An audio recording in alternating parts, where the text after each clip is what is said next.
Pues lo que yo estaba aquí explicando exactamente para ver qué factor juega, pues, digamos, tiene mayor influencia en este caso en lo que es el factor LS, ¿no?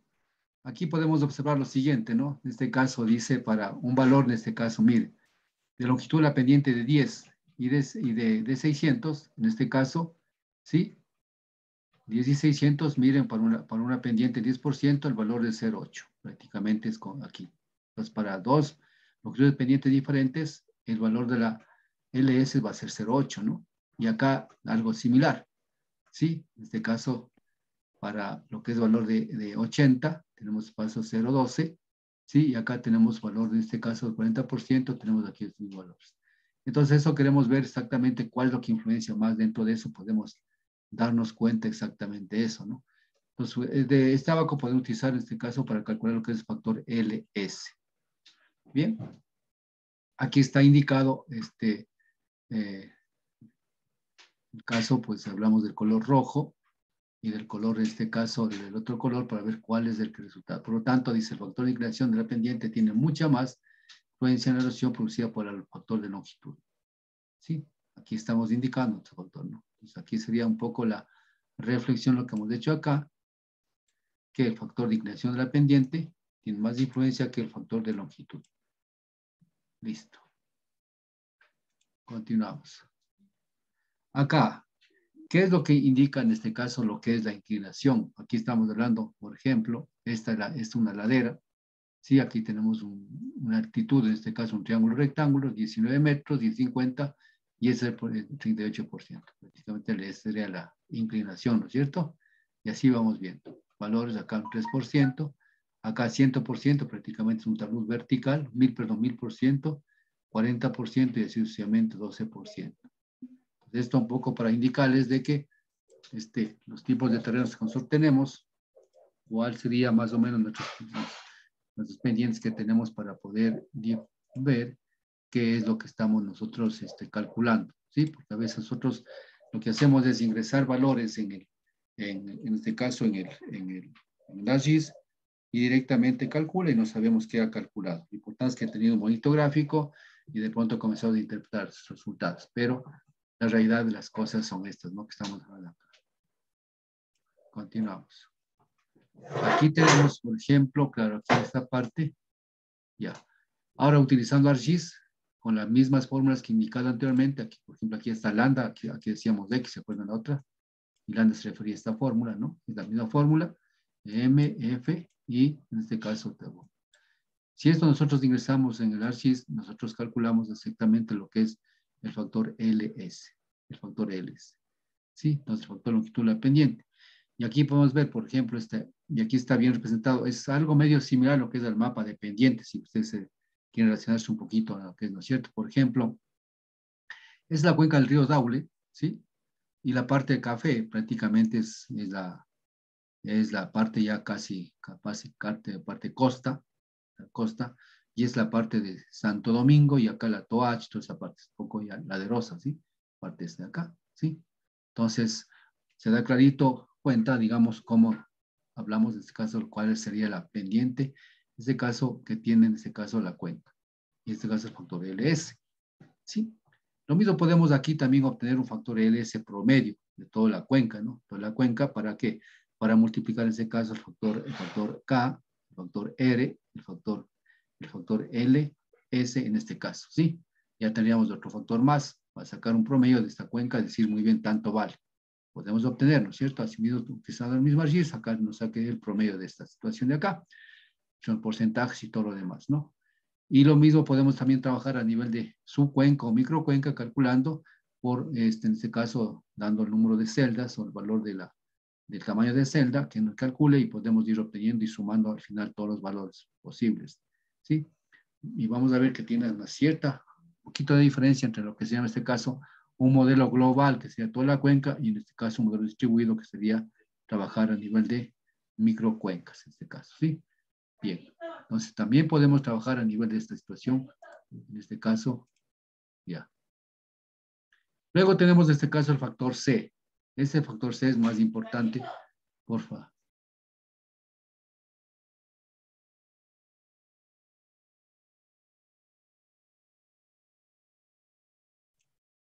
el factor C. El factor C, como les había dicho anteriormente, el factor C es un factor que se refiere específicamente a lo que es un factor de cobertura del suelo. Yo diría el factor de uso del suelo. Ahora nosotros, claro, nosotros debemos clasificar el factor de uso del suelo entre el valor de 0.001 a 1, ¿no es cierto?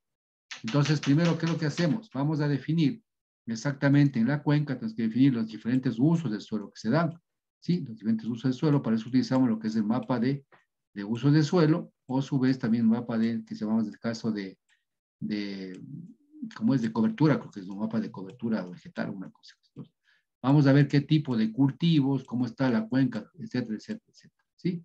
Ahora aquí existe miles y miles de tipos, en este caso, de cultivos que existen, ¿sí? Cultivos, arbustos, todo lo que sea.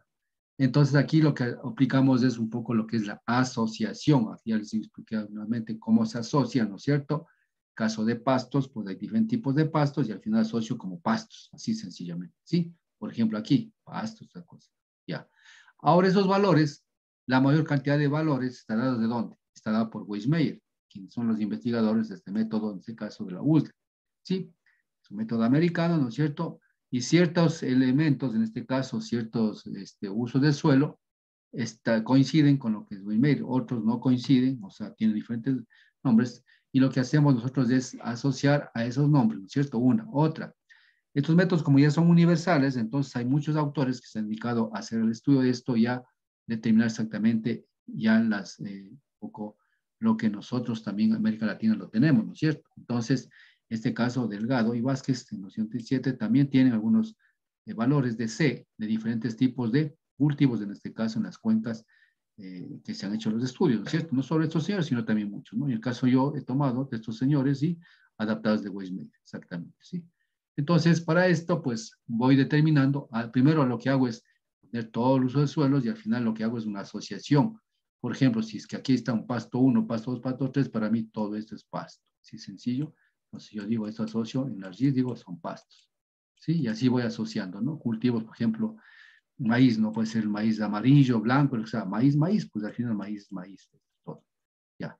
Entonces, de esta manera voy asociando y voy determinando este cosa. Y a esto le voy a dar los valores de acuerdo a lo que es, de acuerdo a lo que dice Weismeyer o de acuerdo a lo que dice Vázquez, que está asociado de este estudio. Entonces, por ejemplo, por lo general, como dije, el valor va a valer desde punto 201, ¿no es cierto? 201, porque nunca puede ser cero, por si acaso. Nunca puede ser cero, porque si fuera cero, multiplicando la fórmula que todos multiplican, va a ser cero. Va a dar cero erosión, no es así, ¿no? Hasta 1. Va a variar, en este caso, así, ¿no es cierto? Entonces, por ejemplo, para zonas industriales, donde está totalmente impermeabilizada, sin suelo, sin vegetación, prácticamente los factores son 1. Y también, por ejemplo, en el caso de agua, factores 1.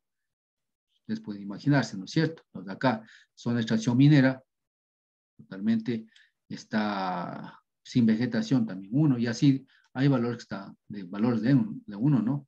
Pero también tenemos, por ejemplo, acá, por ejemplo, espacios con vegetación extensa, digamos escasa, perdón, 0,9, pero hay valores también muy bajos, en este caso 0.201, mire, prácticamente este valor de acá, que sería este valor de acá, que es un bosque denso. ¿Qué quiere decir con eso? Bosque denso prácticamente no hay posibilidad de que haya una erosión ahí, ¿no es cierto? De que haya influsión. Entonces, prácticamente no hay ninguna influencia, ¿no? Y así vamos dando.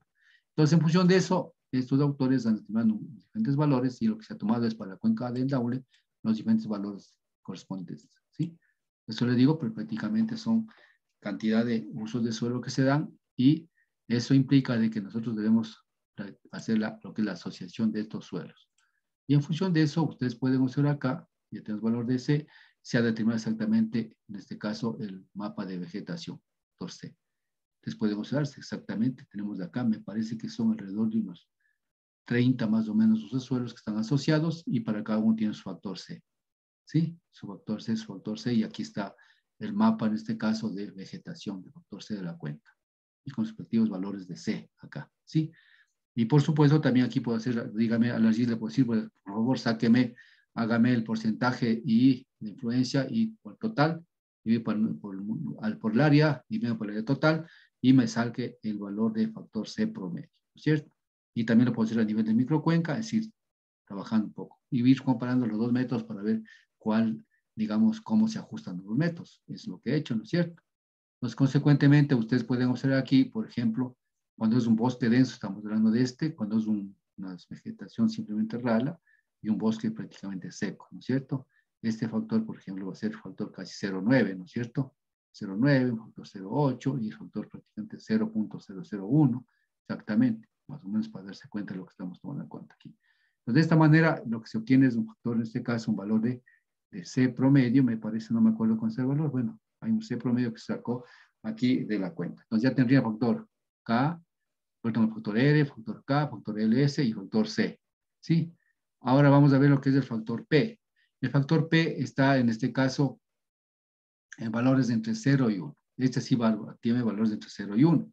¿Por qué entre 0 y 1? ¿Por qué? Porque exactamente si es que esta cuenca o si es que esta microcuenca está totalmente, está deforestada, está sin uso de suelo, está sin uso de suelo terminado, porque al final el factor de esta quiere decir que el factor de intervención antrópica prácticamente sería, ¿cierto?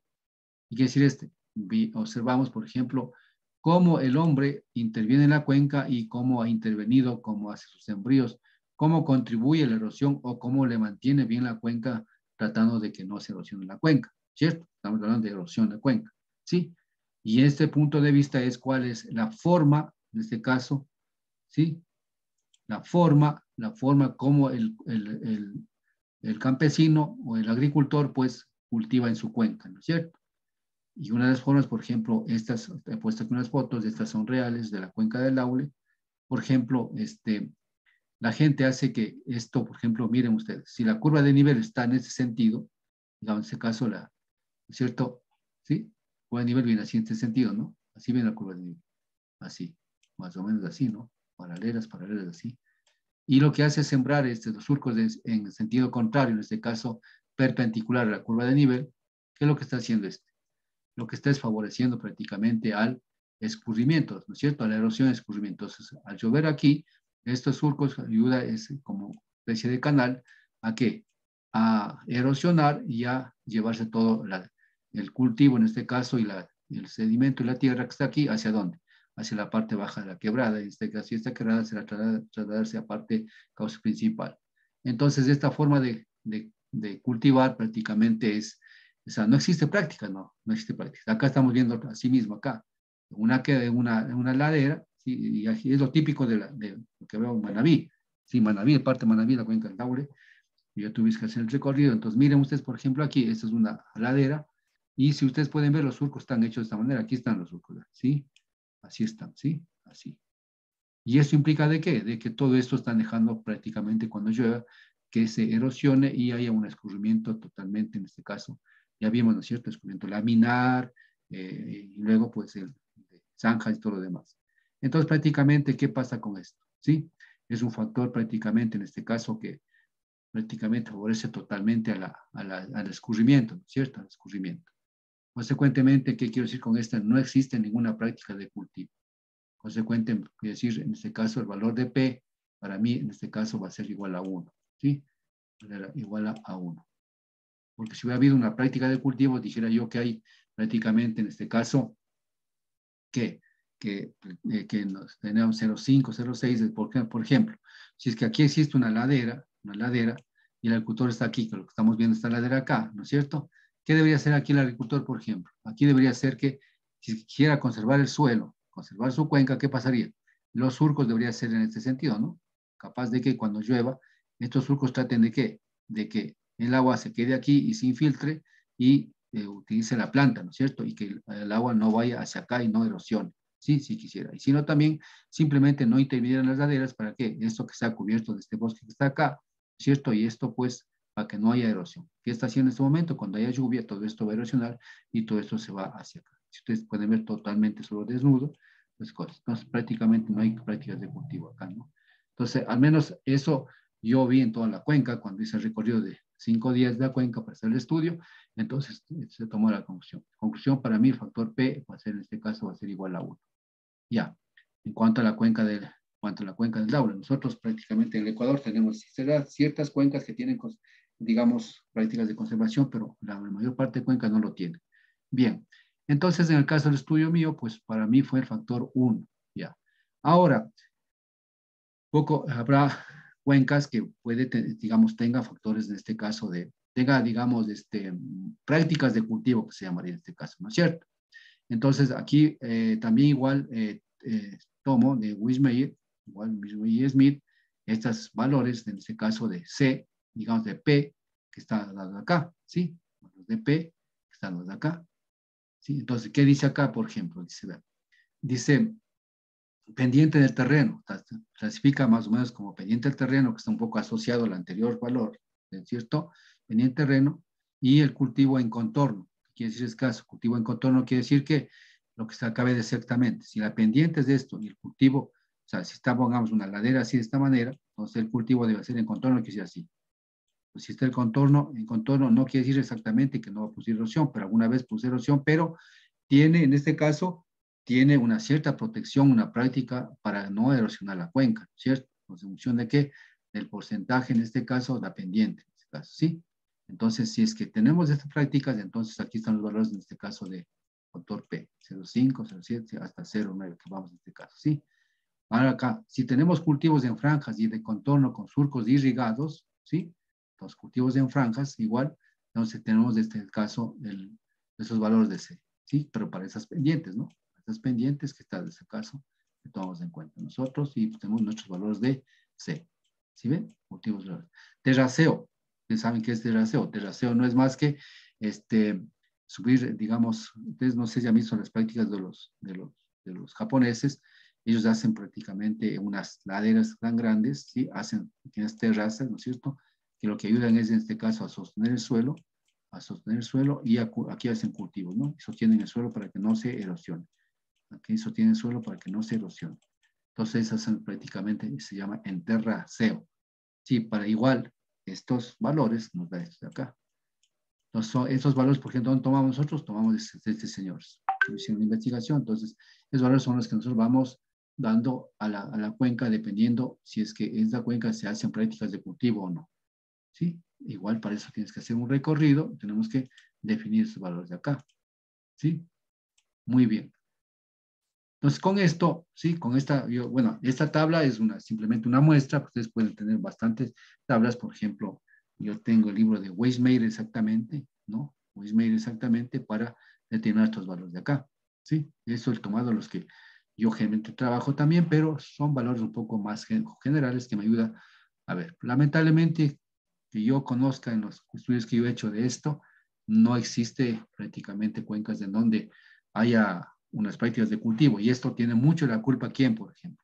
Para mí, el Ministerio de Agricultura y Ganadería, ¿no es cierto? El Ministerio de Ganadería, la FAO deberían emitir, en vez de emitir programas fetiches que hay en la televisión o de defender al gobierno, debería emitir este tipo de prácticas para las cuencas, para que no se deterioren las cuencas, como deben practicar, de ser campesino, todas esas cosas. Pero eso no lo hacen, ¿no? Lamentablemente, y este tenemos el problema que tenemos. Bueno, entonces, de esta manera, si yo he calculado de esta manera todos estos factores y al final, pues, lo que hago dentro de allí es prácticamente multiplicar estos factores y obtengo el mapa final de lo que se llama en este caso de erosión potencial del suelo. Exactamente, ¿sí? Entonces, miren ustedes todo esto, prácticamente he multiplicado dentro del ARGIS y obtengo este mapa, multiplicando R, K, L, S y P. ¿Sí? Y puedo obtener aquí una erosión promedio. Ahora, estos niveles de potencial de erosión, lo que he sacado es estas escalas. ¿De dónde se sale? Sale exactamente, yo he tomado las escalas de la FAO. La FAO nos indica qué tipo de escalas debe ser, en este caso por un suelo normal, y si es suelo normal, quiere decir en donde sí existe una cierta erosión, pero está entre 0 y 5 toneladas de daño, ¿cierto? Y también aquí relacionado cuántos kilómetros cuadrados está dentro de esta área, y así sucesivamente. Y al final, pues, hablamos de la normal, ligera, moderada, severa, muy severa y catastrófica. Este es un poco lo que he tomado en este caso los, los intervalos que toma en este caso la FAO para calificar en una forma cualitativa en función de la pérdida del suelo y una forma, perdón, aquí cuantitativa y una forma cualitativa. Y esto para poder observar, ¿no es cierto? Entonces, por ejemplo, para el normal político, de pronto ellos no van a entender ni siquiera nada de esto, van a entender, pero viendo solo esto ya van a entender. Más rojo, peligro, ¿no? Está erosionándose demasiado, ¿no es cierto? Mati, así es, ¿no es cierto? Podemos poner esa cosa. Entonces, miren ustedes, podemos ver acá toda la cuenca, entonces, en el caso que era para Y Interagua, ¿dónde capta agua? Capta de aquí, para Guayaquil, ¿no es cierto? Más o por aquí. El río baja toda esta parte, así baja. Por supuesto que aquí hay cantidad de ríos, sacar acá, todas cosas, ¿no? Entonces, miren ustedes dónde están situadas las cuencas, las microcuencas que mayormente aportan sedimentos están por aquí. Exactamente, ¿sí? Entonces aquí pues se pudo hacer una clasificación de microcuencas, trabajando más puntualmente en esto y pudimos ver cuál de las microcuencas aporta mayor cantidad de sedimentos, consecuentemente para trabajar lo que son cuencas piloto para recuperación de estas cuencas. ¿Sí? Exactamente. Más o menos eso se sintió la conferencia que dio. ¿Sí? Pero ahora aquí lo que necesito un poco es de esta cuenca tomar cuál sería en este caso el total de como promedio para sacar esos 150 toneladas, o sea, año, digamos, toneladas de hectáreas por año, ¿no? Entonces, ¿qué es lo que he hecho? Simplemente es sacar, multiplicar todos los valores medios y sacar en este caso el valor de 150 que está acá, ¿sí? Aquí está en este caso, el valor mínimo, el valor máximo y el valor medio. Si ustedes pueden ver, no es que el medio es esto más esto y para dos, ¿no? Sino que el medio es en función de qué? De porcentajes de, de influencia de cada uno de los factores en la cuenca. Y al final podemos observar acá, ¿no es cierto? Los valores totales y esto, el valor final que sería en este caso, este es la cantidad de sedimentos que aporta que digamos que produce la cuenca. Así sea, que produce la cuenca, nada más, ¿sí? Muy bien. Hasta aquí alguna pregunta, por favor.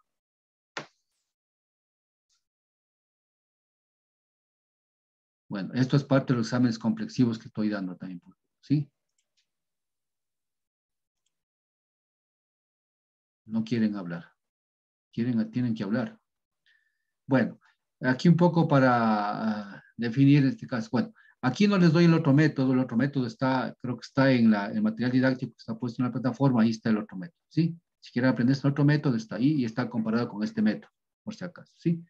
Entonces ya es cuestión de que ustedes quieran leer, puedan investigar. O sea, lo que está hecho ahí no es que yo me he inventado, sino son cosas que yo también he investigado y lo que he hecho es para trabajos de consultoría que lo he venido realizando. Entonces, esto también está aprobado, no solo por Intragua, también esto estaba a través de la FAO y lo que es a través de, que se llama en este caso, lo que es también Universidad Mexicana, me parece que era Benito Juárez, estaba interviniendo. Sí, que fueron los que auspiciaron este trabajo, por si acaso, ¿no? Entonces, no es así nomás, por si acaso. Bueno, entonces también acabamos de ver, aquí estamos hablando justo por hablar aquí de las terrazas, ¿no? Aquí en cambio ¿por qué he puesto esas cosas? Porque realmente cuando nosotros hablamos de acá, el factor P, aquí estamos mostrando esta la realidad de nuestro país en muchas cuencas, ¿no es cierto? Yo creo que en la mayor cantidad de cuencas, pero esa es la realidad, por ejemplo, en otros países, ¿no? Países más desarrollados, como Japón y esas cosas, ¿no es cierto? Miren ustedes, entonces ellos consideran los suelos de esta manera. Si ven, si de esta manera, entonces, por ejemplo, el sistema de arar, no le aran pues así de esta manera, no, así, porque al arar de esta manera, hasta perpendicular acá, ¿qué pasaría? Lo que pasa es que en la tierra van a bajar acá. Entonces, si aramos de esta manera, en cambio, continuamos la tierra tiene una parte prácticamente plana, ¿no? Seguimos así, ¿no? Exactamente. Ya. Y los surcos, cuando hagamos, pues cuando se haga, tiene que ser en este sentido, ¿no? Así, ¿no? Así tiene que ser, ¿no? Para que no favorezca la erosión. Aquí estamos viendo, por ejemplo, para detener la erosión, pues estas son, por ejemplo, estos linderos de árboles que son, ¿qué son? Son pantallas, ¿no es cierto? Tipo pantallas de que con la misma vegetación para que no se busque la erosión eólica, ¿no es cierto? Exactamente. En caso de que estemos sembrando algún tipo de producto, ¿no es cierto? Acá para igual pantallas, ¿no es cierto? Para que, claro, a pesar que son este, pastos, pero igual de la misma manera siguen protegiendo, ¿no? Aquí tienes, por ejemplo, lo que es la silvicultura, ¿no es cierto? Está asociada con algunos cultivos, ¿no es cierto? Algunos cultivos, y la cantidad, por ejemplo, de ganado que está, pues, no existe sobrepastoreo, existen muy pocos animales, entonces, por cada área de terreno, ¿sí? Entonces, digamos, la carga de ganadería es relativamente poco para que no se produzca lo que es de sobrepastoreo, ¿cierto? Acá tenemos bosques y todo lo demás. Entonces, miren ustedes cómo podemos nosotros, eso se llama en este caso lo que es las prácticas de conservación. Y eso no lo hemos visto. En caso, por ejemplo, aquí pasó una vía, se pasó aquí en este caso la vía, se hizo cortes digamos, de las terrazas, toda esa cosa, pero para que no sufra este tipo de erosiones que pasó, comienzan a proteger a través de las pantallas, ¿sí? Para que esto no vaya para acá, ¿cierto? Y eso se vaya consolidando totalmente. Entonces, eso se llama, lo que se llaman las prácticas de conservación de suelos. Y a esto se califica con valores tales. Acá tenemos, por ejemplo, acá las terrazas. Aquí están las terrazas, ¿sí? Pueden ver acá, por ejemplo, diferentes terrazas. Estas son las terrazas, ¿sí? Vean, mire, son pantallas y luego son terrazas. ¿Qué pasa aquí? Que todo esto prácticamente detiene a cualquier tipo de erosión que puede producirse, ¿no? Igual con pantallas, igual acá, sistema de árboles, en este caso, ¿no es cierto? Acá se da cuenta y acá toda esa situación, ¿cierto? Protegiendo exactamente. Entonces, esta es la forma, en este caso, de, aquí de proteger, por ejemplo, de cárcavas, toda esa situación.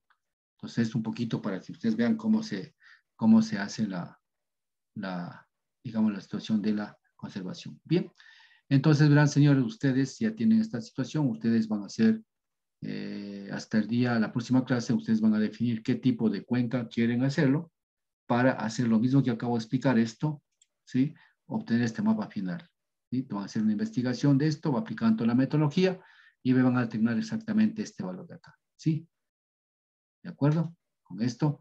Entonces, la próxima clase me van a decir cada uno, yo voy a hacer tal cuenca, en tal punto de estudio y me van a presentar como trabajo de fin de semestre esta situación. ¿De acuerdo?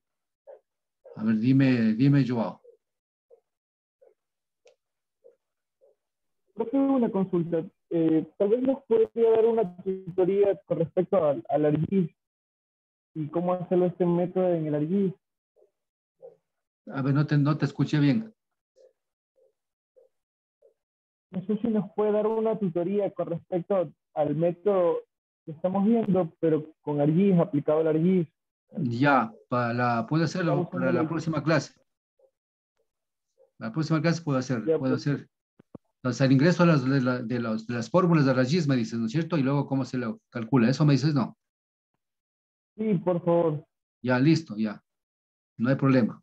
La próxima contactamos una clasecita de unos 30 minutos para hacer eso. Sí, ya. ¿Alguna pregunta más? Entonces, miren ustedes, o sea, lo importante aquí es, verán, señores, secreto de Estado le estoy dando. No inventarse valores, o sea, tratar de hacerla más real posible. Si bien es cierto, hay información que puede ser no tan fiable. Por ejemplo, una información no fiable, ¿cuál puede ser? Las precipitaciones, ¿no es cierto? Entonces, se trabaja con las precipitaciones lo que se tiene. Y aunque ustedes no me lo crean, este mapa, está entregado ya. Y verán, señores, ustedes saben, yo trabajo en la universidad, entonces yo no tengo tiempo como para estarme dando el lujo de visitar toda la cuenca. Yo hice una inspección, exactamente le cuadré en Navidades y tuve exactamente 4 días. Sí, me fui a recorrerme la cuenca, bajé de Santo Domingo, todo bajé recorriendo. Tampoco va a recorrer, no puedo recorrer todo, no bajé por acá, llegué acá. Todo fui tomando fotografías, como ustedes pueden ver.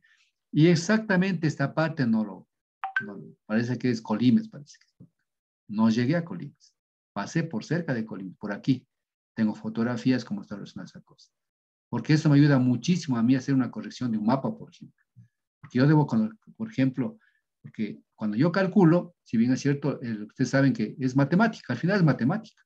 Si internamente lo que el ArcGIS hace es coger las fórmulas, calcularle y luego le va dibujando. Matemáticamente le va haciendo todo.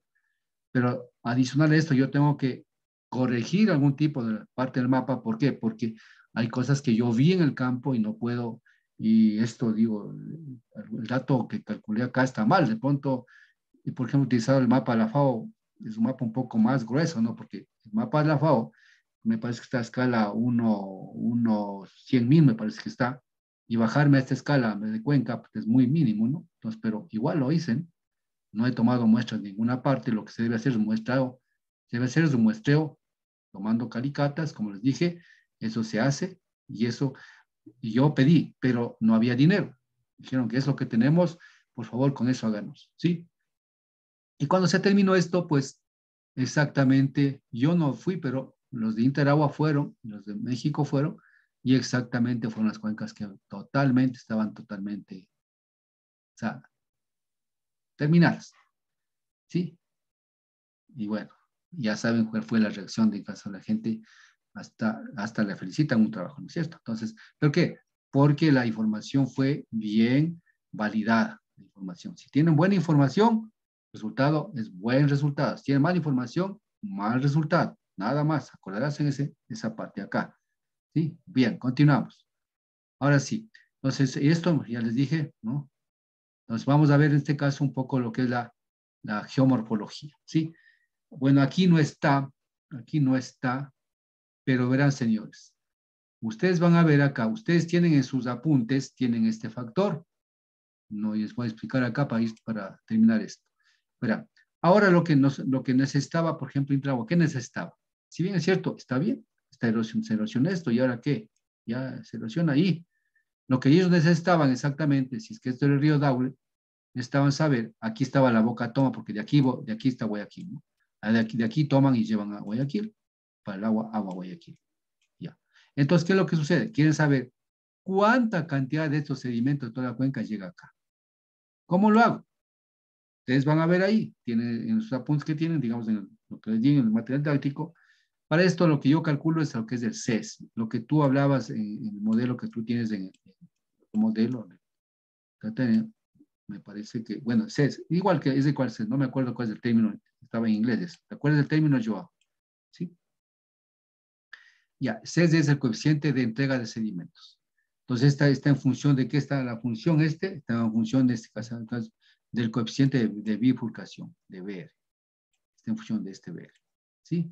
Exactamente. Y el BR está en función de qué? Del número de orden de los ríos. ¿Acordarás? El número de orden de los ríos. Está. Entonces, ¿qué quiere decir con eso? Y tiene razón. ¿Por qué? Porque de acuerdo al orden de los ríos, si se erosiona acá, si es de ese primer orden, este río botará, digamos, este primer río llevará el sedimento y botará al de segundo orden y así sucesivamente, ¿no? Y al final, algo de sedimento igual se irá quedando en la cuenca, ¿no es cierto? Y realmente el que llega será tanto. Entonces, está en función de qué? De la cantidad de drenaje que tenga esta cuenca para llegar y llegar acá. Entonces, de aquí se calculó que de este total de sedimento, apenas llegaba el 5% total de sedimento. ¿A dónde? Acá. Sí, exactamente. Entonces, del total 15, pongamos 158 multiplicado por 5, ¿no es cierto? Sería más o menos, creo que es 25 más o menos que llegaba a toneladas de daño, llegaba para acá. Pero más o menos ya eso también es bastante, ¿no? Toneladas de daño, casi por hectárea que llega acá. Sí. Entonces, esta es lo que ellos necesitaban saber para tomar decisiones de acá. Exactamente, por si acaso.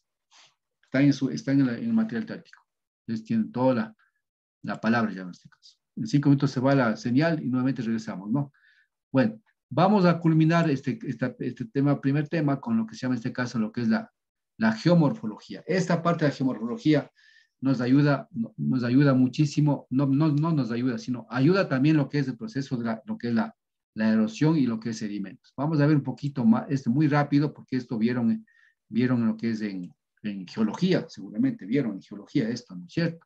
Entonces, la geomorfología ya habíamos indicado, en este caso, lo que es el caso, en este caso, la génesis de la evolución del relieve de la superficie terrestre, ¿no es cierto?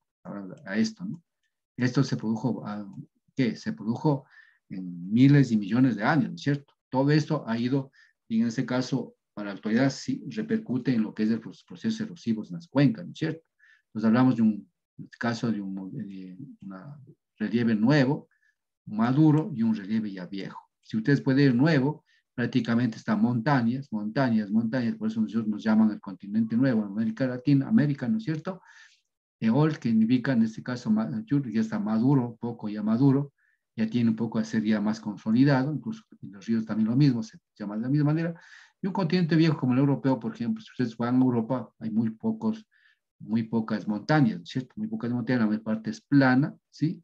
Y ellos ya se comieron todo lo que es la naturaleza y por eso ellos tratan de, supuestamente, robar los recursos, pero supuestamente conservar lo que es la naturaleza acá en América, ¿cierto? Especialmente lo que es la Amazonía, supuestamente. Entonces, esto juega un papel muy importante en lo que es la erosión de los suelos. Recursos terrestres, esto que ustedes ya vieron en esto, en la parte de lo que es geología, ¿no es cierto? Lo que contribuye, que no más contribuye, en este caso, las erupciones volcánicas, ¿no es cierto? En este caso, lo que es en este caso las montañas, mismo la erosión de los vientos y en el caso de la formación mismo de la corteza terrestre. Y básicamente son los movimientos sísmicos, también los volcanes, movimientos sísmicos y los terremotos, que son en este caso que son algo natural, pero que contribuyen en este caso a lo que es en este caso la erosión en los suelos, ¿cierto? En las cuencas. Ya, la estructura de relieve, igual esto también, ¿cierto? Hay un relieve estructural, un relieve no estructural, ¿cierto? ¿Cierto? En este caso, el estructural es un relieve, dice, modelado por las fuerzas factores exógenos, viento, agua. Entonces, el estructural que implica de que el natural que de pronto sale desde abajo, ¿no es cierto? Después es modelado por factores externos, por el viento, la lluvia, el agua, lo va modelando y al final lo que tenemos en este momento es el que está ya modelado, ¿cierto? El que está, o sea, le conforma totalmente al final, ¿no es cierto? Y ya mientras el relieve estructural es el original, ya en este caso así, ¿no es cierto? Indica en este caso la formación anticlinal, es decir, los bloques que chocan y generan relieve. O sea, cuando nosotros vemos que hay una loma así, nosotros nos preguntamos, ¿no? Oye, ¿por qué una loma y aquí acá una llanura, ¿no? Entonces aquí está la respuesta y ustedes creo que saben más que mí, aprendieron eso en geología, ¿no es cierto? Es exactamente por la presión interna de las capas y esto hace de que como que se esponja hacia arriba, ¿no es cierto? Se esponja hacia arriba, de caso. Rocas ígneas y metamórficas se pasa por fuerzas endógenas. Ahí son las fuerzas endógenas y las fuerzas exógenas, ¿no es cierto? Así, sí. Fuerzas endógenas son de abajo, de adentro hacia afuera, ¿no? Forman relieve. Entonces yo decía, ¿qué fuerzas forman el relieve? Las fuerzas endógenas, ¿cierto? Y luego las exógenas son los factores, en este caso, viento, ¿cierto? Eso conoce más que yo, simplemente me estoy haciendo un proceso más respectivo de esta cosa.